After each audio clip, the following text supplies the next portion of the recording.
Assalamualaikum warahmatullahi wabarakatuh dan salam sejahtera kepada semua penonton channel Studio and Exploration dalam rancangan Eksplorasi Misteri Mistik. Saya Nazri Saleh, hos anda. Hari ini saya bawakan anda kepada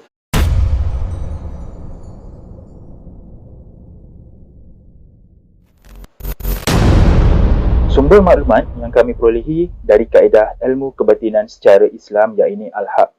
Jika anda tidak suka dari sumber tersebut, sila berhenti menonton video dari channel ini. Sebelum saya teruskan video ini, bantu saya dengan tidak skip iklan ketika menonton video di channel ini. Subscribe channel ini kepada yang belum subscribe dan share video ini, semoga ramai yang akan dapat manfaat, dan pastikan anda menonton video ini sampai habis supaya anda faham secara menyeluruh berkenaan sejarah yang ingin disampaikan.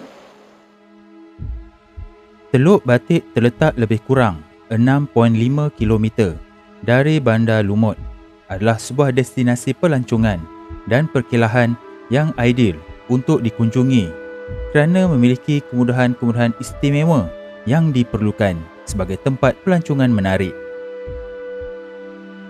Pantainya yang panjang dan berlatar belakangkan hutan hujan tropika menarik perhatian sesiapa sahaja yang memandang. Pelbagai kemudahan disediakan di sini seperti chalet, gerai makan, tandas, tempat persalinan, tempat letak kereta dan taman permainan kanak-kanak. Kawasan pantai ini dikelilingi oleh keindahan hutan hujan tropika yang merimbun di bukit-bukit yang terdapat di sekelilingnya. Anggaran keluasan Teluk Batik ialah lebih kurang 60 ekar persegi, manakala panjang pantainya adalah 1 km. Keindahan pantai Teluk Batik ini sebenarnya menyimpan satu sejarah sebenar yang tidak ramai orang tahu. Ia ada kaitan dengan ekonomi perdagangan di Perak, Sultan Perak pertama, Tun Saban dan Tok Temong. Perak dikenali sebagai antara negeri yang mengeluarkan hasil biji timah yang banyak di alam Melayu.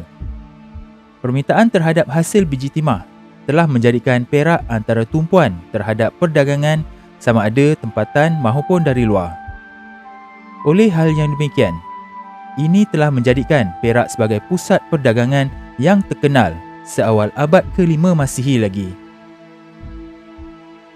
Walau bagaimanapun, Perak sering dilupakan sebagai sebuah pusat perdagangan dan hanya lebih dikenali sebagai pengeluar biji timah sahaja.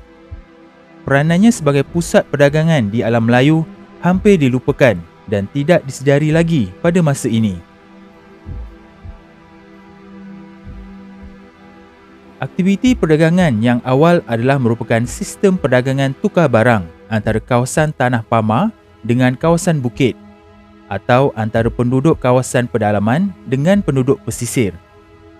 Berikutan berkembangnya sistem perhubungan, akhirnya telah membentuk perdagangan yang lebih luas di kawasan Perak.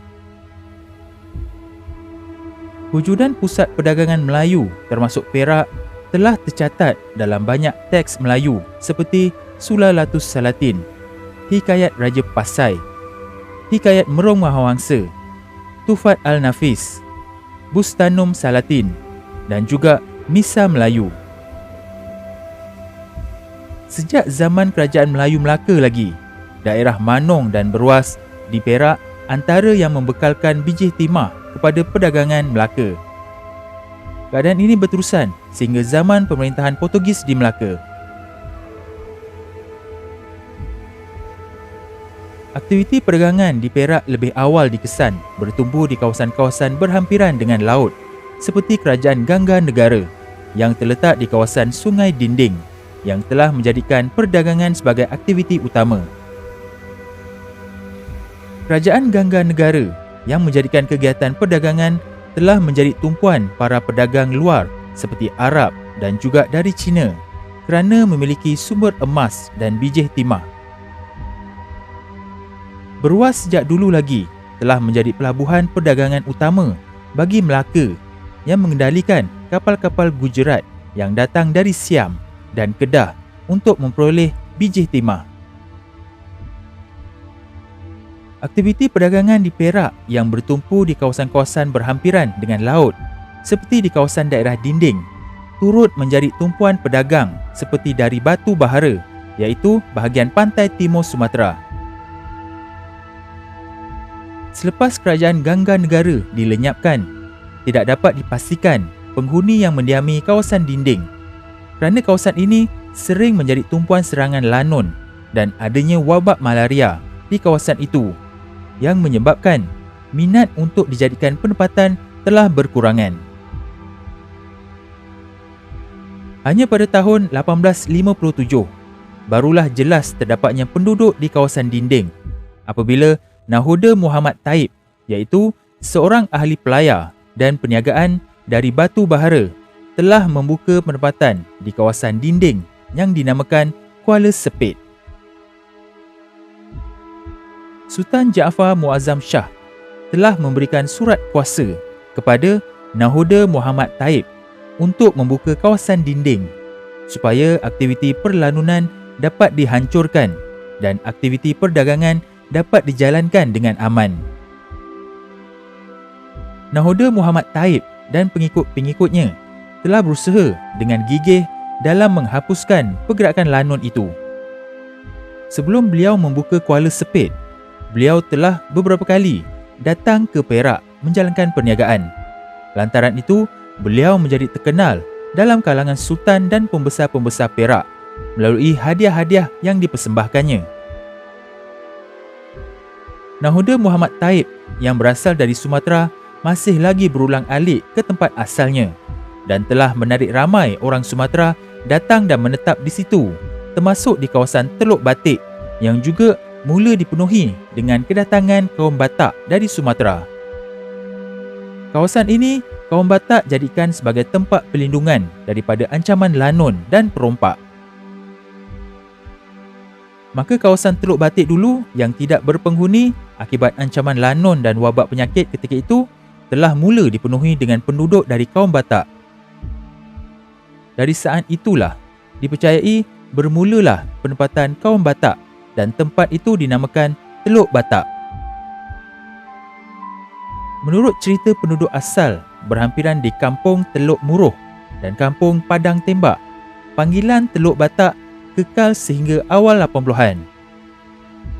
Oleh sebab panggilan Teluk Batak tidak sedap didengar, maka ianya telah ditukar dengan panggilan Teluk Batik. Panggilan nama Teluk Batik kekal sehingga sekarang. Nama Teluk Batak ini telah ditukar kepada Teluk Batik secara rasminya pada 26 April 1974. Namun, tahukah anda, Teluk Batik ini menyimpan sejarah lebih awal lagi sebelum kedatangan kaum Batak ke kawasan ini. Masih ada lagi sejarah awal yang tersimpan di Teluk Batik ini.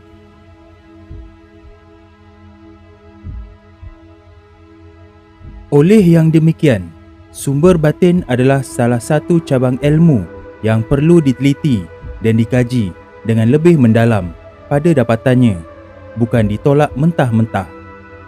InsyaAllah dalam video ini, saya dan Puan Ita akan jawab persoalan ini berdasarkan maklumat dari sumber batin. Apa yang akan saya sampaikan ini terpulang kepada anda sama ada ingin percaya ataupun tidak. Nasihat saya jangan terus menolak dan jangan pula terus menerima bulat-bulat selagi anda belum dapat fakta sebenar atau meyakini melalui hati nurani anda.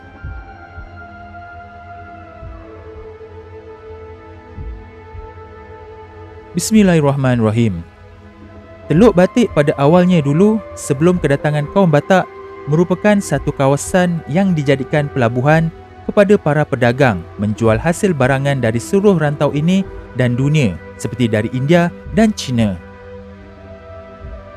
Kapal-kapal besar akan berhenti di kawasan laut dalam berdekatan dengan Teluk Batik ini. Kemudian, pedagang akan menggunakan perahu untuk ke tepi pantai bersama barangan jualan mereka. Begitulah proses perdagangan yang pernah berlaku di kawasan ini dulu, yang meningkatkan aktiviti ekonomi penduduk tempatan dan sekitarnya. Disebabkan aktiviti perdagangan sangat rancak di pantai ini, maka kawasan ini dulu diberikan nama sebagai Teluk Dagang. Selain dinamakan Teluk Dagang, kawasan ini diketuai oleh Tun Saban dan kemudian Tok Temong. Menurut sumber orang-orang lama, kawasan Hulu Perak dulu bukan Hulu Perak seperti masa sekarang ini.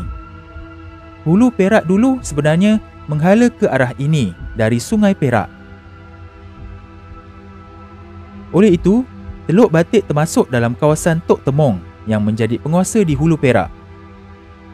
Di Teluk Batik inilah sebenarnya tempat pertama Sultan Muzaffar Shah, Sultan Perak yang pertama menjejakkan kaki ke kawasan Tok Temong. Sultan Muzaffar Shah sangat menghormati hubungan akrab baginda dengan Tun Saban dan Tok Temong sehingga mereka saling berpegang janji dan saling percaya dan mempercayai antara satu sama lain. Atas dasar hubungan yang akrab tersebut, kawasan Teluk Batik ini menjadi lokasi riadah Sultan Muzaffar Shah bersama keluarga baginda bagi menikmati keindahan alam di Teluk Batik ini. Di atas berkat daulat baginda Sultan itu, maka sehingga ke hari ini, kawasan Teluk Batik terpelihara dan menjadi pilihan masyarakat untuk beriadah bersama keluarga. Malah kawasan ini semakin maju dengan industri pelancongan di negeri Perak.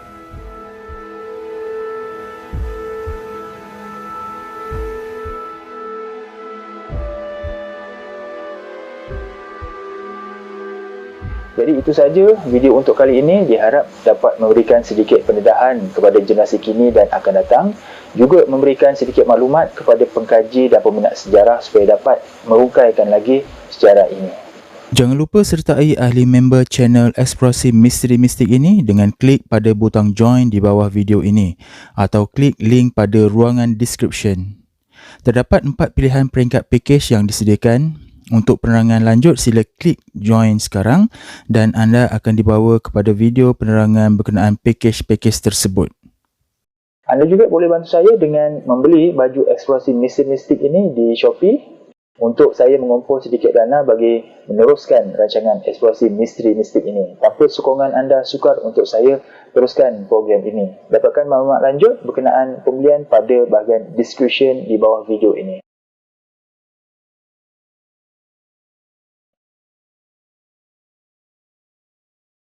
Jadi sampai di sini saja video untuk kali ini dan jumpa kita di episod akan datang yang lebih menarik insya-Allah. Assalamualaikum.